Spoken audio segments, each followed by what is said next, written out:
Maraming tao ang nakikita si Hesukristo bilang isang figura ng kasaysayan o isang natatanging guro lamang, ngunit siya ay kumakatawan sa higit pa sa mga bagay na ito. Ipinakilala ng Biblia si Jesus bilang natatangi hindi lamang sa kanyang kalikasan, kundi pati na rin sa kanyang layunin. Hindi lamang siya isang taong espiritual noong siya ay nabubuhay.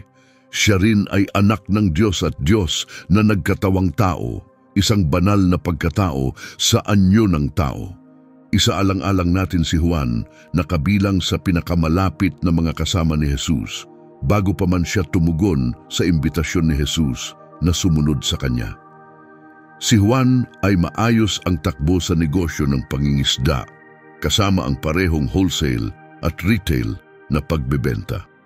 Mayroon siyang mga koneksyon sa Jerusalem, marahil kabilang na ang isang retail outlet para sa mga isda mula sa Galilea na nagdudugtong ng dalawang magkaibang rehiyon, ang pastoral na hilagang bahagi at ang metropolitano sa timog ng Jerusalem.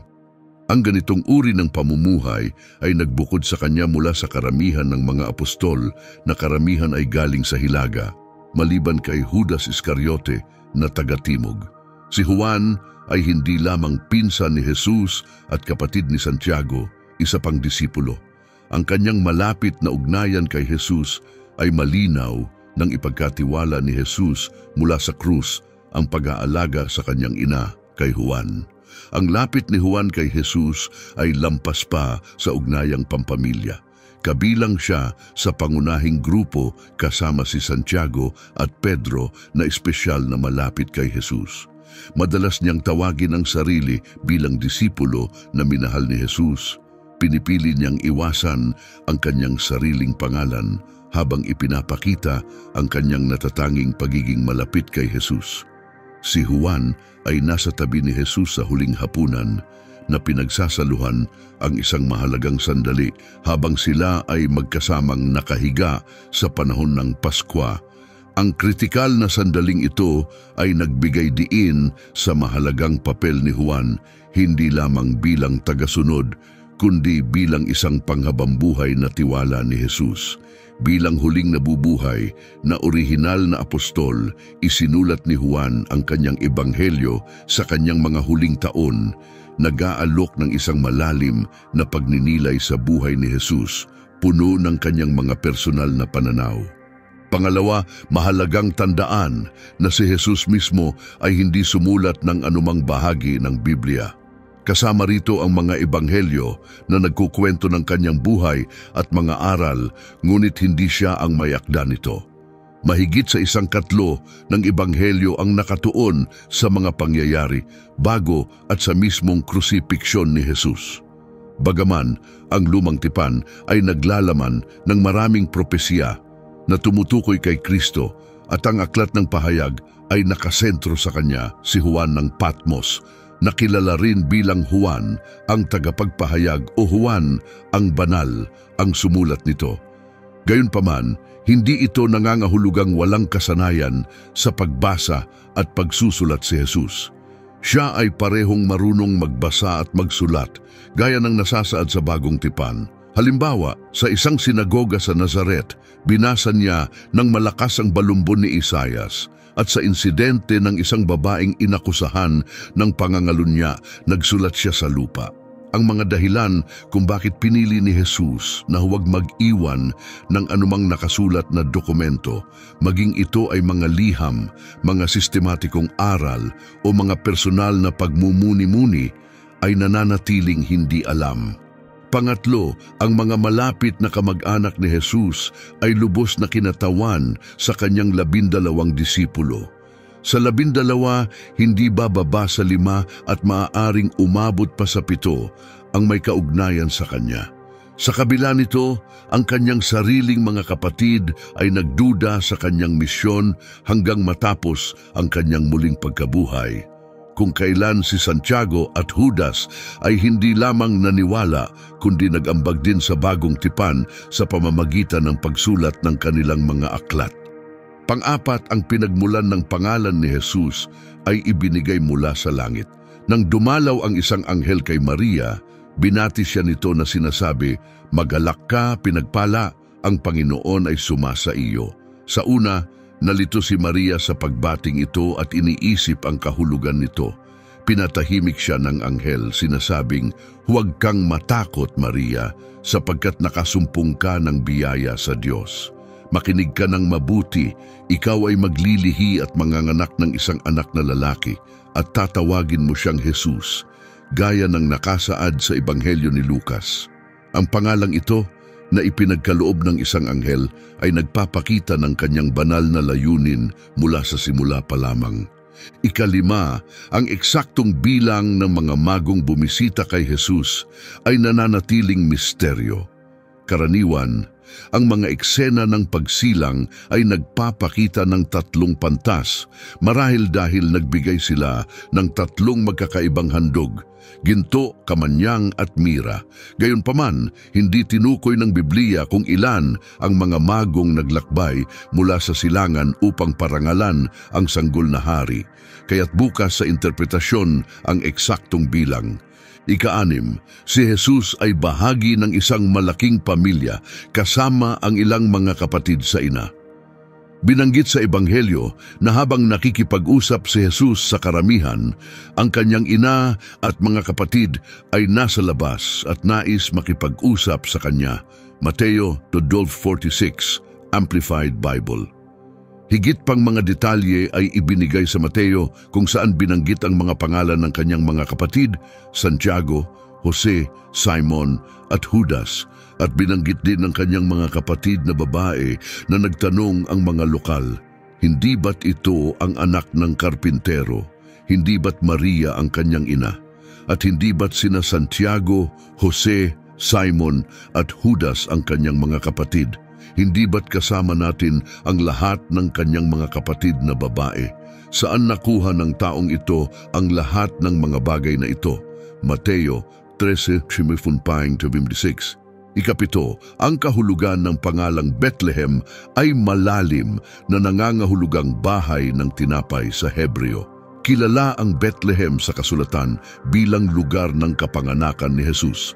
Ang pangalan ng bayan na binubuo ng Beth na nangangahulugang tahanan at Lehem na nangangahulugang tinapay ay may malalim na simbolikong halaga, lalo na sa propesiya ni Mika na ang Mesiyas ay ipapanganak doon.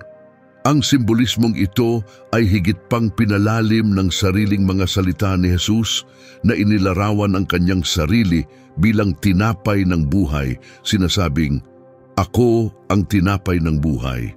Ang sinumang lumalapit sa akin ay hindi magugutom, at ang sumasampalataya sa akin bilang tagapagligtas ay hindi mauuhaw, sapagkat ang taong iyon ay palaging pananatilihing buo ang Espiritu." Juan 9:35, Amplified Bible. Ang paglalarawang ito ay hindi lamang nag-uugnay sa lugar ng kapanganakan ni Jesus sa kanyang mga espiritual na aral, kundi pinagtitibay din ang kanyang papel bilang tagapagtustos ng espiritual na buhay. Ikawalo, ibinibigay lamang ni Lucas ang kaisa-isang sulyap sa kabataan ni Jesus. Naganap ang kwento ng si Jesus sa edad na 12 ay naglakbay kasama ang kanyang pamilya patungong Jerusalem para sa Paskwa. Matapos ang pagdiriwang, hindi namamalayan ni na Jose at Maria na hindi nila kasama si Jesus habang sila ay pauwi. Labis na nag-alala, bumalik sila sa Jerusalem at naghanap ng 3 araw. Hindi gaya ng karaniwang batang nawawala, natagpuan si Jesus sa templo, nakikipag-usap sa mga guro at kahanga-hanga ang kanyang mga tanong at kaalaman. Lucas 12:46. Nang kumprontahin siya ng kanyang mga nag-aalalang magulang, sumagot si Jesus nang may higit na kasanayan kaysa sa kanyang edad, sinasabing, "Bakit kailangan ninyo akong hanapin? Hindi ba ninyo alam na kailangan kong manatili sa tahanan ng aking ama?" Lucas 2:46-49, Amplified Bible. Itinampok ng insidenteng ito hindi lamang ang maagang karunungan ni Jesus, kundi pati na rin ang kanyang kamalayan sa kanyang banal na layunin. Ikasiyam, si Jesus ay lumaki sa isang tahanan ng karpintero. Kilala siya sa pagtutunan ng kasanayang ito mula kay Jose at ang kanyang papel bilang karpintero ay pinagtitibay ng mga reaksyon ng mga kababayan sa Nazareth. Marcos 6:3, Amplified Bible. Nang bumalik si Jesus upang magturo, ang mga lokal ay nagdududa. Hindi nila matanggap ang kanyang karunungan at mga kamanghamanghang kakayahan dahil sa kanyang simpleng pagkakakilala bilang isang karpintero. Ang ganitong pagdududa ay makikita rin sa Ebanghelyo ni Mateo, kung saan ang kanyang karunungan at kapangyarihan ay nakapagtataka sa komunidad. Mateo 13:54. Ang salitang karpintero dito ay nagpapahiwatig ng mas malawak na hanay ng kasanayan na maitutulad sa isang tagabuo o tagagawa sa kasalukuyan, na nagpapakita ng mga praktikal na kakayahan ni Jesus kasabay ng kanyang espiritual na misyon. Ang ganitong dalawahang pagkakakilanlan ay nagpapakita ng kababaang loob at pagiging relatibo ng kanyang makalupang buhay, na malinaw na kabaligtaran ng banal na layuning kanyang tinupad. Ika-10, malamang na si Jesus ay mayroong napakakaraniwang anyo. Walang detalyadong paglalarawan sa Biblia tungkol sa hitsura ni Jesus, ngunit may propesiya mula kay Isaias 53:2, na nagpapahiwatig na siya ay hindi kapansin-pansin. Siyang tumubo sa harap niya na tulad ng halamang tumutubo sa tigang na lupa, walang kagandahan o dangal na makatawag ng ating pansin at walang anyo na ating pagnanasaan. Bukod dito, nang kilalanin ni Judas Iscariote si Jesus sa mga autoridad sa pamamagitan ng paghalik sa kanya, Mateo 26:48, ipinapakita nito na hindi kapansin-pansin ang hitsura ni Jesus. Ang hahalikan ko ang siya na, hulihin ninyo siya. Higit pa rito, matapos ang muling pagkabuhay ni Jesus, si Maria Magdalena ay nagkamaling inakalang siya ay isang hardinero na nagpapakita ng kanyang ordinaryong anyo. Hindi niya siya nakilala at nagmakaawa, "Ginoo, kung kinuha mo siya, sabihin mo sa akin kung saan mo siya inilagay at kukunin ko siya." Kung mahalaga ang eksaktong anyo ni Jesus, ang kanyang pinakamalalapit na kasama, tulad ni Mateo, Pedro, Juan, at maging ang kanyang mga kapatid na sina Santiago at Judas, na matagal na niyang kasama, ay nagbigay sana ng detalyadong paglalarawan. Gayunpaman, tahimik ang mga ebanghelyo tungkol sa kanyang mga pisikal na katangian. Ika-11, ang unang himala na ginawa ni Jesus ay naganap sa isang kasalan sa Kana ng Galilea, kung saan pinalitan niya ang tubig ng alak bilang simula ng kanyang pampublikong ministeryo. Ang natatanging gawaing ito ay nagpakita ng kanyang banal na kontrol sa mga likas na elemento. Si Jesus, kasama ang kanyang ina at mga disipulo, ay dumalo sa kasalang ito nang mapansin nilang naubusan ng alak, isang malaking kahihiyan sa lipunan dahil ang mga kasalan ay kadalasang tumatagal ng ilang araw. Bagaman may babala ang lumang tipan laban sa pagkalasing, ang alak ay madalas na simbolo ng pagdiriwang, kasiyahan at pagpapala. Alam ang kakayahan ni Jesus, tumingin si Maria sa kanya para sa solusyon. Inutusan ni Jesus ang mga lingkod na punuin ang 6 na tapayang bato. Bawat isa ay may kapasidad na 20 hanggang 30 galon ng tubig at pagkatapos ay ihain ito sa punong katiwala.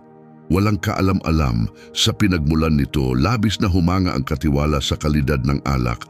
Binanggit na karaniwang ang pinakamainam na alak ang inihahain muna at kasunod ang mababang kalidad. Gayunpaman, sa kasalang ito, ang pinakamahusay na alak ay ipinakilala sa huli, na ikinagulat at ikinatuwa ng mga bisita.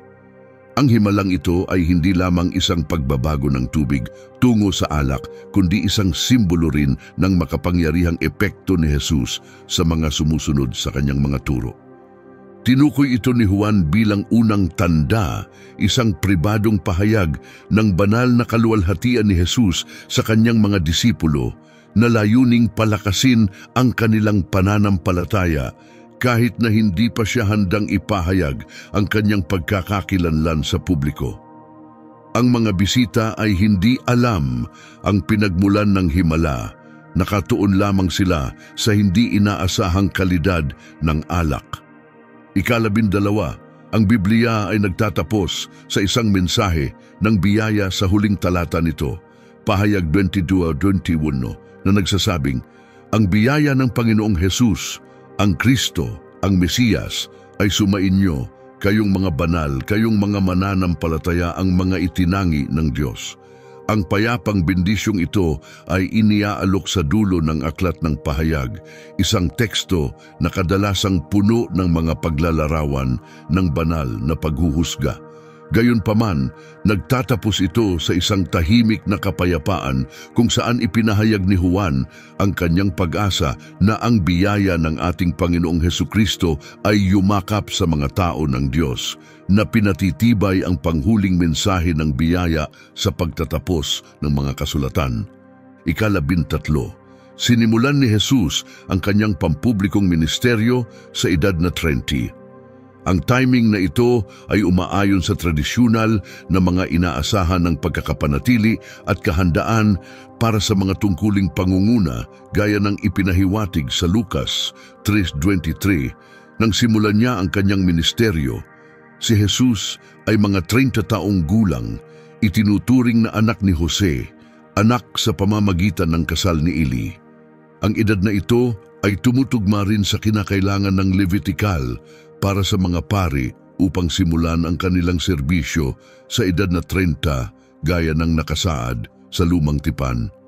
Gayunpaman, hindi nito sinasabi na ang sinuman ay dapat maghintay hanggang maabot ang isang partikular na edad upang magsimula ng isang espiritual na ministeryo o serbisyo. Ika-14, malamang na si Jesus ay multilingual, isang kasanayang mahalaga sa lingwistikong iba't ibang rehiyon ng 1st century Palestine. Aramaic ang kanyang katutubong wika na karaniwang sinasalita ng mga Hudyo noong panahong iyon. Malamang pamilyar din siya sa Hebreo na kinakailangan para sa mga pag-aaral ng relihiyon at pagbabasa ng Torah. Bukod pa rito, malamang na alam niya ang Griego, na malawakang ginagamit sa pakikipag-ugnayan sa mga hindi Hudyo, kabilang ang mga opisyal tulad ng senturyon at si Pilato, na nagpapahiwatig na ang kanilang mga pag-uusap ay maaaring naganap sa Griego sa halip na Latin na hindi gaanong karaniwan sa pangkalahatang populasyon sa lugar na iyon. Ang pagiging marunong sa iba't ibang wika ay napakahalaga para sa kanyang ministeryo sa ganitong multikultural na konteksto. Ika-15, mahalaga kay Jesus ang paghahanap ng pag-iisa para sa panalangin at pagpapasigla. Ang kanyang gawain ay pangunahing nasa mata ng publiko. Binanggit sa mga ebanghelyo kung paano naglakbay si Jesus sa iba't ibang mga komunidad upang magturo. Madalas siyang nakipagbanggaan sa mga Pariseyo at Saduseyo, ngunit hindi kailanman tumanggi sa paanyaya na kumain sa bahay ng isang tao. Ang kanyang paraan ng pampublikong ministeryo ay matibay na nakaugat sa pagsasanay ng pag-urong sa mga tahimik na lugar para manalangin. Sa Lucas 6:11-14, King James Version, inilarawan kung paano, labis na pinanghinaan ng loob sa pagtutol, si Jesus ay nagpunta sa isang bundok upang manalangin magdamag.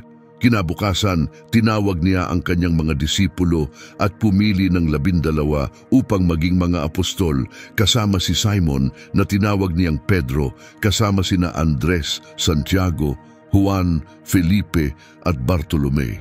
Ika-16, may haka-hakang ang mga inapo ng pamilya ni Jesus ay maaaring naririto pa sa kasalukuyan. Karamihan sa mga eskolar ng Kristyanismo ay naniniwala na si Jesus ay walang mga anak, kaya't hindi malamang na ang kanyang lahi ay magpatuloy sa pamamagitan ng direktang mga inapo. Gayunpaman, dahil mayroon siyang mga kapatid na nabanggit sa Mateo 13:10-56, posible na ang kanilang lahi ay maaaring nananatili sa mga populasyon ngayon. Ika-17, kilala si Jesus bilang isang emosyonal na tao. Taliwas sa maraming modernong paglalarawan kay Jesus bilang tahimik at malayo, ipinapakita siya sa mga ebanghelyo bilang isang malalim na masiglang figura. Halimbawa, sa Mateo 21:12-13, ipinakita ni Jesus ang galit sa pamamagitan ng pagbabaligtad ng mga mesa sa templo na naging sentro ng kasakiman sa halip na pagsamba. Ang gawaing ito ay para sa pagtatanggol sa kabanalan ng templo na inilarawan ni Solomon bilang isang lugar kung saan diringgin ng Diyos ang mga dasal ng mga tao. Bukod dito, ipinakita ni Jesus ang malaking malasakit sa kanyang ministeryo tulad ng binigyang diin ni Mateo. Palagian siyang abala sa pagtuturo, pangangaral at pagpapagaling, nagpapakita ng matinding pagmamalasakit sa espiritual na kalagayan ng mga tao na kanyang nakita na tila mga tupang walang pastol. Ika-18, sa Biblia 3 tauhan lamang ang naitala na nagayuno ng 40 araw, sina Moises, Elias at si Jesus.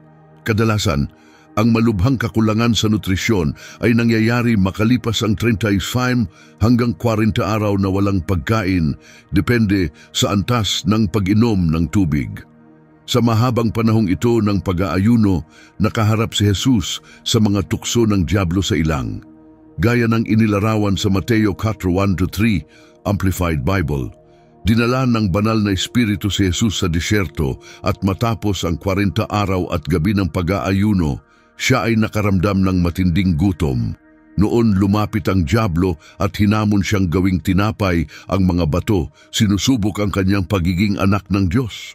Ika-19, ginamit ni Jesus ang mga salita ng Deuteronomio upang labanan ang mga tukso ni Satanas. Isipin kung ang integridad ng iyong espiritual na buhay ay nakasalalay sa iyong kaalaman sa Deuteronomio. Nang harapin ang mga tukso sa ilang, sinagot ni Jesus ang bawat hamon ng mga talata mula sa partikular na aklat ng Pentateuch.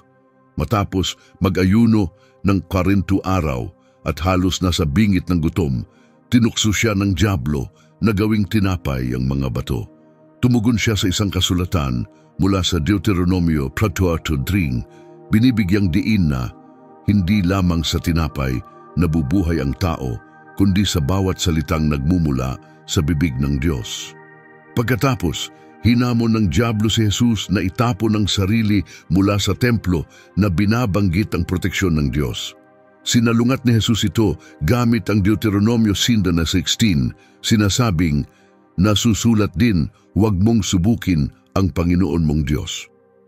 Sa huli, nang ialok ng dyablo kay Jesus ang lahat ng kaharian ng mundo, kapalit ng pagsamba, tinanggihan siya ni Jesus gamit ang mga salita mula sa Deuteronomio 7:13 na idineklara, lumayo ka sa akin, Satanas, sapagkat nasusulat, sambahin ang Panginoon mong Diyos at siya lamang ang iyong paglingkuran.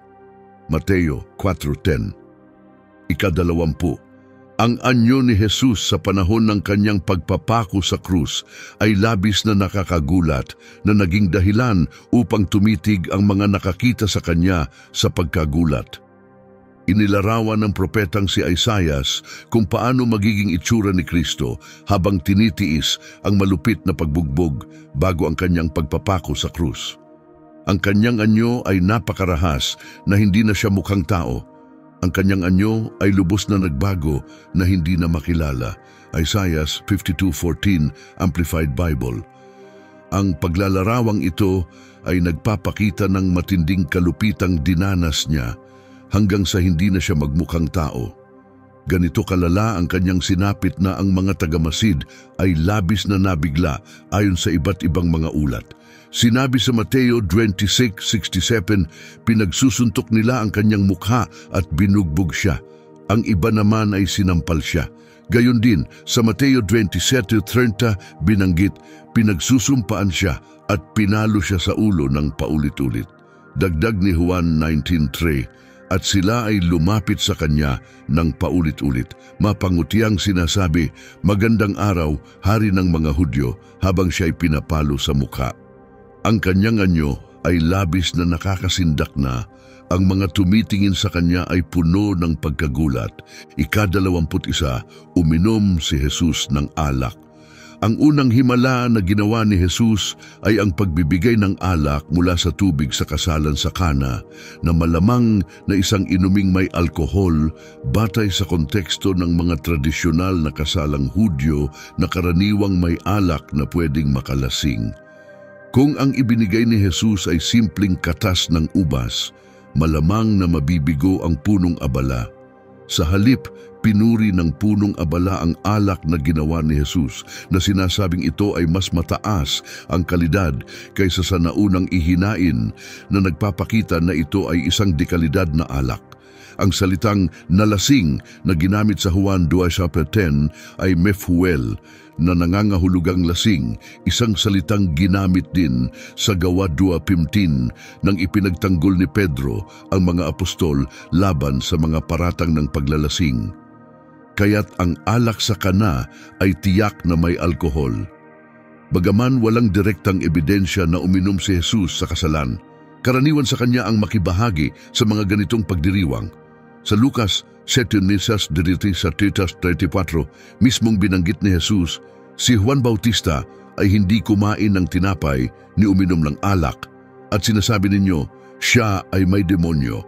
Ang anak ng tao ay kumain at uminom, at sinasabi ninyo, tingnan ninyo siya, isang matakaw at lasenggo, kaibigan ng mga maniningil ng buwis at makasalanan, kasama ang mga hindi masyadong sumusunod sa mga batas ng Hudyo. Ika-22, nagpanumbalik si Jesus ng buhay sa tatlong tao, isang himalang mahirap ipaliwanag sa karaniwang pag-iisip. Inilalarawan sa mga ebanghelyo ang tatlong pagkakataon kung saan nagsagawa si Jesus ng ganitong kababalaghan. Ang una ay naganap sa anak ng balo mula sa Nain, habang si Jesus, ang kanyang mga disipulo at isang malaking karamihan ay dumarating sa mga pintuan ng Nain sa Galilea, nakasalubong nila ang isang prosesyon ng libing para sa anak, na siya lamang anak ng balo at kanyang tanging suporta dahil wala siyang asawa o iba pang anak. Naantig sa kanyang kalagayan, pinatahan ni Jesus ang balo, sinabihan siyang huwag umiyak, at iniutos sa kanyang anak na bumangon mula sa kabaong. Ang binata ay biglang nabuhay, nagsimulang magsalita at umupo, na nagpapakita ng unang naitalang pagkabuhay na ginawa ni Jesus sa Ebanghelyo ni Lucas. Ang pangyayaring ito ay nag-iwan ng takot at paggalang sa mga tagamasid na nagpupuri sa Diyos. Ika-23, ang ikalawang pagkabuhay na ginawa ni Jesus ay kay Jairus, na pinuno ng sinagoga. Buong pagkataranta siyang humingi ng tulong kay Jesus para sa kanyang naghihingalong anak na babae. Habang papunta sila, isang mensahero ang nagdala ng balitang pumanaw na ang bata, ngunit hinimok ni Jesus si Jairus na patuloy na manalig. Pagdating sa bahay ni Jairus, kung saan may mga nagluluksa, sinabi ni Jesus na natutulog lamang ang bata, na ikinatawa ng mga naroroon. Hinawakan niya ang kamay ng bata at iniutos na bumangon ito, at bumangon nga ang bata sa ikinagulat ng lahat na mistulang natutulog lamang. Pinakiusapan ni Jesus ang mga magulang na itago ang pangyayaring ito, sapagkat ang ganap na pagkilala sa kanyang banal na misyon ay mangyayari pa lamang sa nalalapit niyang pagdating sa Jerusalem. Ang pangatlong pagkabuhay ay kay Lazaro, kapatid ni Maria at Marta, na nagbigay alam kay Jesus tungkol sa kanyang karamdaman. Sadyang inantala ni Jesus ang pagpunta sa Betania, kahit alam niyang pumanaw na si Lazaro, na labis na ikinagulat ng kanyang mga disipulo dahil sa panganib sa Judea mula sa mga nagbabanta kay Jesus. Pagdating doon, ipinahayag ni Jesus ang kanyang sarili bilang ang pagkabuhay muli at buhay, bago tawagin si Lazaro mula sa kanyang libingan 4 na araw pagkatapos ng kanyang kamatayan, ipinakikita ang kanyang kapangyarihan sa buhay at kamatayan sa harap ng maraming saksi. Ika-23, ang tagal ng ministeryo ni Jesus ay humigit kumulang 3.5 taon. Ipinapakita sa Ebanghelyo ni Juan na 3 magkakahiwalay na Paskwa ang dinaluhan ni Jesus sa kanyang makalupang buhay. Ang una ay binanggit sa Juan 2:13, ang pangalawa sa Juan 5:4, at ang huli ay tumutugma sa oras ng pagkakapako sa krus ni Jesus. Ang mga pangyayaring ito ay nagpapahiwatig na ang kanyang ministeryo ay tumagal ng hindi bababa sa 2 taon. Bagaman maaaring hindi nabanggit ang bawat Paskwa sa kasulatan, malinaw na maraming mahahalagang kaganapan ang nangyari bago ang unang nakatalang Paskwa at ito ay nagtagal ng ilang buwan. Bukod pa rito, hindi kasama ang 40 araw pagkatapos ng muling pagkabuhay ni Jesus hanggang sa kanyang pag-akyat sa langit.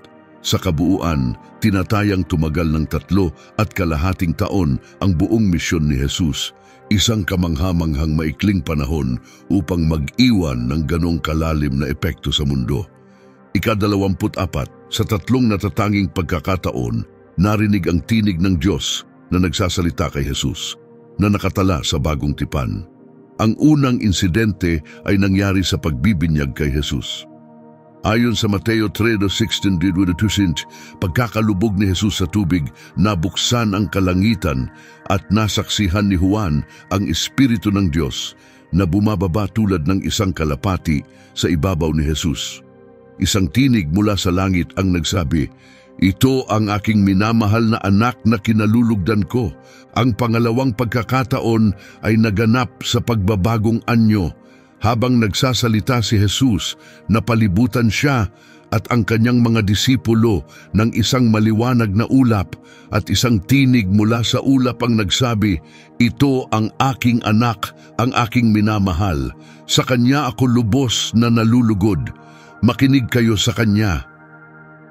Ang mga disipulo, labis na natakot, ay napasubsob sa lupa. Mateo 17:6. Ika-25, ang ikatlong pagkakataon na ang Diyos ay nagsalita kay Jesus ay bago ang kanyang pagpapako sa krus. Ipinahayag ni Jesus ang kanyang pangamba tungkol sa nalalapit na pagdurusa. Sinasabing, "Ama, iligtas mo ako mula sa oras ng pagsubok at pagdurusa na ito." Ngunit kinilala niya ang kanyang layunin at pinili sa halip na parangalan ng Diyos. Sinasabing, "Ama, luwalhatiin, parangalan, itanyag ang iyong pangalan." Kaagad isang tinig mula sa langit ang tumugon, "Niluwalhati ko na ito at muli ko itong luluwalhatiin." Juan 12:27-28. Bagaman nahirapan si Jesus sa pag-iisip ng paghihiwalay sa kanyang ama at pagdurusa para sa mga kasalanan ng sangkatauhan, nanatili siyang nakatuon sa pagtupad ng kalooban ng Diyos. Ang mga banal na pagpapatibay na ito ay mahalaga. Hindi lamang nila pinatibay ang misyon ni Jesus, kundi nagbigay rin ng lakas ng loob sa pananampalataya ng mga nakapaligid sa Kanya. Sa huling pagkakataon, nalito ang mga tao, iniisip ng ilan na nakarinig sila ng kulog, at ang iba naman ay naniniwalang isang anghel ang nagsalita sa kanya. Ipinaliwanag ni Jesus, "Ang tinig na ito ay para sa inyong kapakinabangan, hindi para sa akin." Juan 12:29-30, na nagpapahiwatig na ang mga deklarasyong ito ay para sa mga saksi upang matulungan silang maniwala sa patunay ng banal na pagpapatibay. Ika-25, sa napakaraming mga himala na naitala sa mga ebanghelyo, tanging ang pagpapakain sa 5,000 ang detalyadong binanggit sa lahat ng 4 na aklat. Sa paglubog ng araw, hinarap ng 12 disipulo ang isang matinding sitwasyon kasama ang malaking pulutong na nagtipon na walang sapat na pagkain para sa kanila. Hinimok nila si Jesus na pauwiin ang mga tao upang makahanap ng pagkain sa mga karatigbayan dahil limitado ang kanilang 5 tinapay at 2 isda, hindi sapat para sa 5,000 kalalakihan. hindi natitinag, iniutos ni Jesus sa mga disipulo na pagtipon-tipunin ng mga tao sa mga pangkat ng 50. Pagkatapos paupuin ang lahat, kinuha niya ang mga tinapay at isda, tumingin sa langit nang may pasasalamat at pinagpala ang pagkain. Kanya itong pinagputol-putol at patuloy na ipinamamahagi sa mga disipulo upang ipasa sa mga tao. Sa himalang ito, lahat ay nakakain ng busog at ang mga tira ay napuno ng 12 basket, isang patunay ng kasaganaan sa ilalim ng kanyang kamay. Lucas 9:17. Ika-26, ang tindi ng emosyonal at pisikal na pagdurusa ni Jesus bago ang kanyang pagpapako sa krus ay malinaw na ipinakita sa Ebanghelyo ni Lucas. Habang nananalangin si Jesus sa hardin ng Getsemani, naranasan niya ang malalim na dalamhati na inilarawan na napakalubha na siya ay labis na nabalisa at nababahala na halos ikamatay. Lumalalim ang kanyang mga dasal at ang kanyang pawis ay tila mga patak ng dugo na bumabagsak sa lupa, isang bihirang kondisyon sa medisina na kilala bilang hematidrosis. Ang kondisyong ito, kung saan ang matinding stress ay nagiging sanhi ng pagputok ng mga daluyan ng dugo sa mga glandula ng pawis, ay partikular na nabanggit lamang ni Lucas na bilang isang manggagamot ay nagpakita ng interes sa pisyolohikal na pagpapakita ng matinding stress ni Jesus. Lucas 22:44. Ika-27, si Maria na naroon sa parehong pagsilang at kamatayan ni Kristo ay nasaksihan ang pagpapako sa krus ng kanyang anak. Sa kabila ng kanyang pagdurusa, nagpakita pa rin si Jesus ng malasakit para sa kapakanan ng kanyang ina. Nakita niya si Maria at ang disipulong kanyang pinagkakatiwalaan ng lubos si Juan na nakatayo malapit sa kanya at nagbigay siya ng mga salita sa kanila. Sa kanyang ina, sinabi ni Jesus, "Ginang, narito ang iyong anak." Kay Juan, iniutos niya, "Juan, narito ang iyong ina, pangalagaan at alagaan mo siya." Mula sa sandaling yon, tinanggap ni Juan si Maria sa kanyang tahanan kung saan siya nanirahan mula sa oras na yon. Juan 26:27. Ika-28, sa pagpapako sa krus ni Jesus, isang karatula na nagdedetalye ng dahilan ng kanyang kamatayan ang ipinakita. Ayon sa mga ebanghelyo, lalo na kay Juan, ang karatulang ito ay inilagay sa prominenteng lugar dahil ang lugar ng pagpapako sa krus ay malapit sa lungsod na naging dahilan upang makita ito ng marami. Ang karatula ay nagsasabing, "Si Jesus ng Nazaret, ang hari ng mga Hudyo," at nakasulat sa 3 wika, Aramaic, Latin at Griego, Juan 19:20. Ipinapakita ito sa maraming likhang sining at krusipiho sa pamamagitan ng pinaikling inri na nangangahulugang sa Latin, Jesus Nazarenus Rex Judaeorum. Ika-29, ang pagpapako sa krus ay isang karaniwang paraan ng parusang kamatayan na ginagamit ng mga Romano na malawakang ginagamit upang supilin ang anumang pagsalungat at takutin ang populasyon. Tinatayang libo-libo ang ipinako sa krus habang sinugpo ng mga Romano ang anumang potensyal na rebelyon gamit ang brutal na anyo ng parusang ito. Gayunpaman, ang kahalagahan ng pagpapako kay Kristo ay higit pa sa karaniwang pamamaraan ng pagbitay. Ito ay nasa pagkakakilanlan ng ipinako ang anak ng Diyos at ang mga makapangyarihang kaganapang sumunod na siyang sentro ng pananampalatayang Kristiyano. Ika-30, ang propesiya ay nagpatibay kung saan ililibing si Jesus. Ayon sa Ebanghelyo ni Mateo, matapos ang kamatayan ni Jesus, isang mayamang tagasunod ang nag-alok ng sarili niyang libingan para sa kanyang paglilibing. Mateo 27:5-6, Amplified Bible.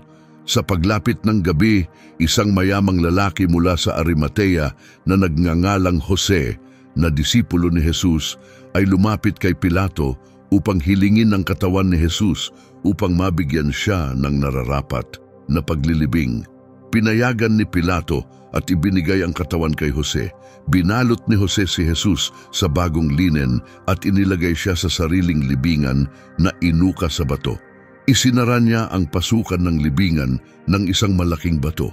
Tinupad nito ang propesya ni Isaias na isinulat ilang siglo bago ang tungkol sa paglilibing kay Jesus.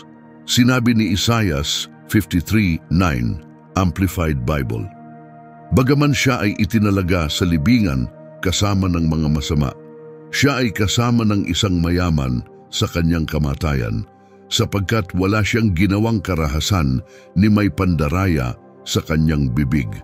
Tulad ng inihula, si Jesus, bagaman pinatay kasama ng mga kriminal, ay inilagay sa libingan ng isang mayamang lalaki. Ika-31, ang seguridad sa paligid ng libingan ni Jesus ay napakahigpit. Nag-aalala ang mga autoridad ng Roma na posibleng nakawin ng kanyang mga disipulo ang kanyang katawan dahil sa kanyang propesya ng muling pagkabuhay sa loob ng 3 araw.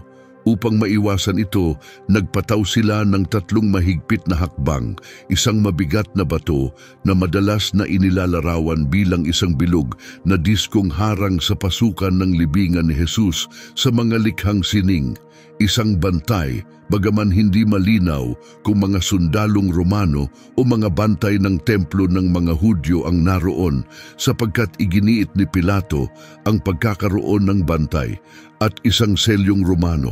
Ang selyo ay hindi lamang nagpapahiwatig ng pag-aari ng Roma, kundi nagsilbing matinding babala na ang paglabag dito ay maaring humantong sa pagpapako sa krus. Ang pag-access sa katawan ni Jesus ay lubhang mahirap sa ilalim ng mga kondisyong ito. Ika-32, ang muling pagkabuhay ni Jesus ay isang pisikal na pangyayari. Taliwas sa mga pananaw ng ilan na ang muling pagkabuhay ni Jesus ay maaring espiritual lamang, ang kanyang pisikal na anyo ang muling nabuhay. Kinumpirma mismo ni Jesus ito sa kanyang mga disipulo sa pamamagitan ng pagpapakita ng mga sugat sa kanyang mga kamay at paa, gaya ng isinaysay sa Lucas 24:38-39 ng Amplified Bible.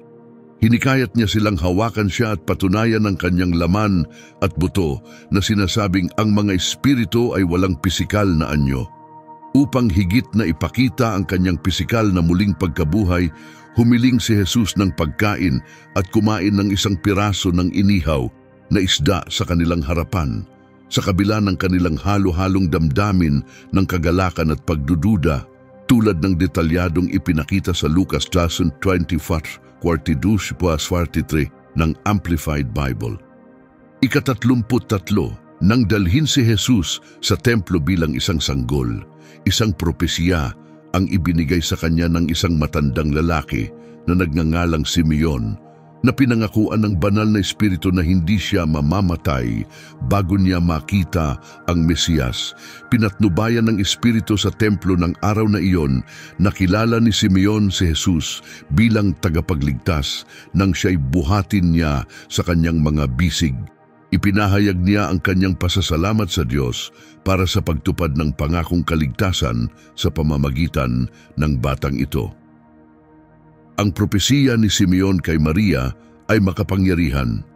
Ang batang ito ay nakatalaga upang maging sanhi ng pagbagsak at pag-angat ng marami sa Israel at magiging tanda na sasalungatin upang mabunyag ang iniisip ng maraming puso at isang tabak ay tutusok din sa iyong sariling kaluluwa. Lucas 2:34-35. Ika-34, pagkatapos ng kanyang muling pagkabuhay, nagpakita si Jesus sa kanyang mga disipulo ng maraming beses. Naitala sa Bagong Tipan na nagpakita si Jesus ng 12 beses sa iba't ibang individual at mga grupo matapos ang kanyang muling pagkabuhay. Kasama sa mga pagpapakita na ito ang mga tagpo kasama sina Maria Magdalena, ang mga kababaihan sa libingan si Pedro ang mga naglalakbay sa daan patungong Emmaus, ang mga disipulo sa magkakahiwalay na pagkakataon, kasama at wala si Tomas, ang mga disipulo sa isang panghuhuling lakbay, sa isang bundok, sa isang malaking pagtitipon ng 100 tagasunod, yaong mga naroroon sa kanyang pag-akyat sa langit at sa huli kay Pablo.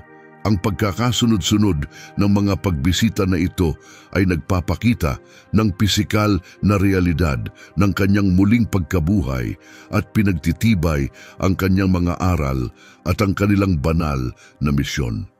Ika-35 sa mga huling talata ng Ebanghelyo ni Mateo na madalas tawaging dakilang komisyon, inilatag ni Jesus ang isang mahalagang tagubilin para sa simbahan na ipalaganap ang Ebanghelyo. Mateo 28:18-20, Amplified Bible. Nilapitan niya ang mga disipulo, ipinahayag, lahat ng kapangyarihan sa langit at sa lupa ay ibinigay sa akin. Kaya't humayo kayo at gawing alagad ang lahat ng bansa, ituro sa kanila na matuto sa akin, maniwala sa akin, at sundin ang aking mga aral, binyagan sila sa pangalan ng Ama, ng Anak, at ng Espiritu Santo, ituro sa kanila na sundin ang lahat ng aking itinuro sa inyo. At tandaan, ako ay kasama ninyo palagi, sa bawat sitwasyon at sa lahat ng panahon, hanggang sa katapusan ng mundo. Sa katulad na paraan, bago ang kanyang pag-akyat, sinabi ni Jesus sa kanyang mga disipulo, tatanggap kayo ng kapangyarihan kapag bumaba ang banal na Espiritu sa inyo. At kayo ay magiging aking mga saksi sa Jerusalem, sa buong Judea at Samaria, at hanggang sa dulo ng mundo. Mga Gawa 2:8. Ika-37, malapit na magkamag-anak si Juan Bautista at si Jesus dahil ang kanilang mga ina, sina Maria at Elizabeth, ay magpinsan. Ang ugnayang ito ng pamilya ay ginawa silang magpinsang pangalawa. Ang kapanganakan ni Juan ay inihayag ng anghel na si Gabriel kay Zacarias, isang pari na may asawang si Elizabeth. Dahil parehong matanda na sina Elizabeth at Zacarias, ang kapanganakan ni Juan ay ipinagdiriwang bilang isang himalang pangyayari. Ika-38, ang bilang na 40 ay isang umuulit na tema sa buhay ni Jesus. Siya ay nag-ayuno ng 40 araw sa ilang, nangangaral ng humigit kumulang 40 buwan, at mayroong 40 araw na pagitan ng kanyang muling pagkabuhay at pag-akyat. Ang pattern na ito ay nagbibigay diin sa simbolikong kahalagahan ng bilang 40 sa mga kwento sa Biblia, na kadalasang kaugnay sa mga panahon ng pagsubok at paglipat. Ika-39, inihula ng propetang si Micah na kilala bilang Micah na Morastita at isa sa 12 minor prophets, ang lugar ng kapanganakan ng Mesyas bilang Bethlehem, isang maliit na bayan malapit sa Jerusalem. Maliwanag na sinabi sa aklat ni Mika, ngunit ikaw, Bethlehem, bagaman ikaw ay maliit sa mga angkan ng Huda, mula sa iyo ay lalabas ang isa na magiging pinuno ng Israel. Ang hulang ito ay kinumpirma sa Bagong Tipan. Ayon sa aklat ni Mateo, natupad ang prediksyong ito nang ipanganak ni Birheng Maria si Jesus sa Bethlehem. Tinutupad ang sinaunang propesya. Ika-40, ang paglilihi kay Jesus ay isang mahalagang pangyayari na inihula sa Lumang Tipan, partikular na detalyado ng propetang si Isaias. Malinaw na inihayag ni Isaias 7:14, kaya't ang Panginoon mismo ang magbibigay sa inyo ng tanda. Ang dalaga ay maglilihi at manganganak ng isang anak na lalaki, at tatawagin siyang Emmanuel. Ang hulang ito ay nagpapahiwatig ng isang makabuluhang banal na interbensyon at natupad sa kapanganakan ni Jesus ayon sa aklat ni Mateo sa Bagong Tipan, na pinatutunayan na ang kapanganakan ni Jesus ay ang katuparan ng propesiya ni Isaias, isang mahalagang sandigan sa kasaysayang biblikal. Maraming salamat sa panunood ng video na ito hanggang sa dulo. Kung nagustuhan mo, paki-like, mag-subscribe sa aming channel upang hindi ka makaligtaan ng mga susunod na nilalaman, at mag-iwan ng komento sa ibaba. Gusto naming marinig ang iyong opinyon. Huwag kalimutang maglagay ng Amen sa mga komento bilang suporta at pasasalamat. Pagpalain kayo ng Diyos. Kita-kits sa susunod na video.